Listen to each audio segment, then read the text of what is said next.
হচ্ছে পরমেশ্বরী গ্রামের সাধারণ ঘরের একটা মেয়া। আমাদের গ্রামে শুধু বাল্য বিবাহ দেওয়া হয়।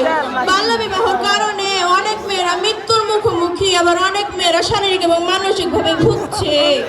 আপনারা হয়তো ভাবছেন আমার কানে ওষুধ ঝুলানো কেল লাইগা। আসলে আমার একটু সমস্যা আছে, তো মিনিটে মিনিটে ওষুধ খাওয়ান লাগে, এর লাগে কানে ওষুধ ঝুলাইয়া রাখছি। আজ 5-6 দিন ধরে রাস্তায় রাস্তায় ঘুরে ঘুরে আন্দোলন করতে লাগছি। নাওন খাওয়ান ঘুম কিছুই নাই।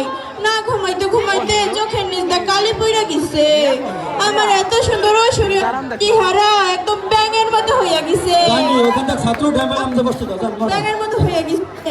আরে আপনারা বুঝতে পারছেন না আমি আন্দোলনে কেন বেরিয়েছি? আসলে আমার এত বাল্য বিবাহ দিতে চাইছিল, এর লাগে আমি আন্দোলনে বেরিয়ে পড়ছি। আপনারা হয়তো ভাবছেন যে আমি কেন আমি আন্দোলনে বেরিয়েছি বাল্য বিবাহের কারণে। এই আন্দোলন যদি মাইনা নিবে মুই এইখানে বইয়া থাকবো, এইখান থেকে মুই আই উঠবো না। যদি না নিবে আমি এইখানেই থাকবো। ধন্যবাদ, ধন্যবাদ। আমাদের সমাজের